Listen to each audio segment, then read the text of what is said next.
Hi, welcome students. Today we are going to start a new lesson, ecosystem.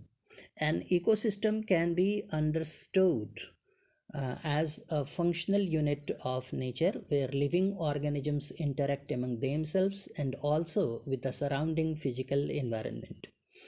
Ecosystem varies greatly in size from a small pond to a large forest or a sea. Many ecologists regard the entire biosphere as a global ecosystem, as a composite of all local ecosystems on the earth.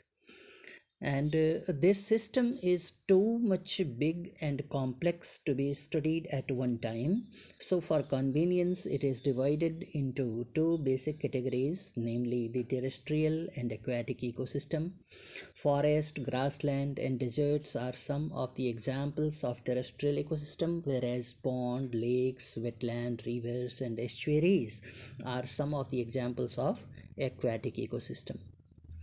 We shall first look at the structure of the ecosystem in order to understand productivity. And this can be seen through transfer of energy, that is food chain, food web, nutrient cycling, etc. And output, that is in respect of degradation, energy loss. We will also look at the relationship, cycles, chains, webs that are created as a result of these energy flow within the system and their interpersonal relationship. If we talk of the structure of ecosystem,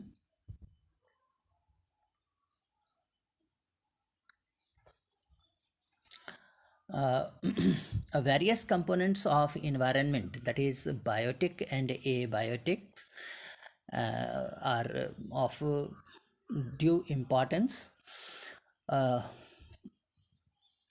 the individual abiotic and biotic factors affect each other and their surrounding.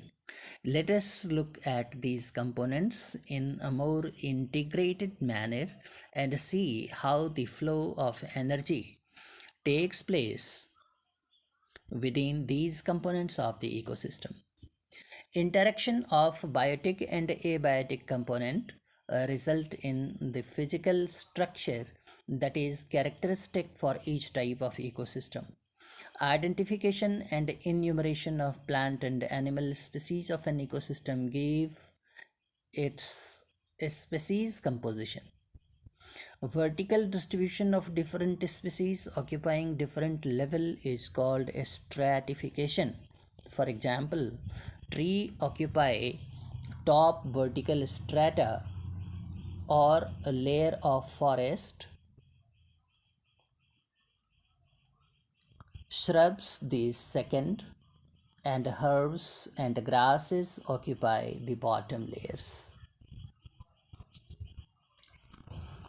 The component of the ecosystem are seen to function as unit when you consider the following aspects: productivity, decomposition, energy flow, and nutrient cycling.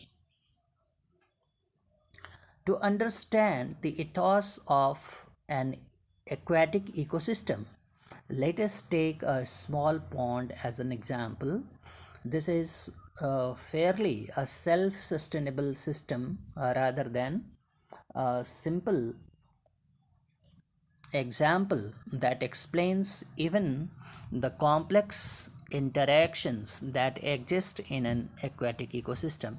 A pond is a shallow water body in which all the above mentioned four basic components of an ecosystem are well exhibited. The abiotic component is the water with all the dissolved inorganic and organic substances, and the rich soil deposit at the bottom of the pond. The solar input, the cycle of temperature, day length, and other climatic conditions regulate the rate of function of the entire pond. The autotrophic component include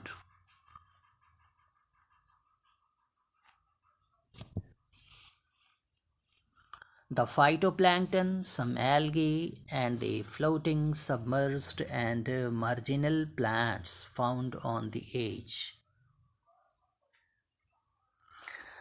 The consumers are represented by the zooplankton, the free swimming and bottom dwelling forms. The decomposers are the fungi, bacteria, flagellates, especially abundant in the bottom of the pond. This system performs all the functions of an ecosystem and of the biosphere as a whole. Conversion of inorganic into organic material with the help of radiant energy of the sun by autotrophs, consumption of autotrophs by the heterotrophs, decomposition and mineralization of dead matter to release them back for reuse by the autotrophs. These events are represented over and over again.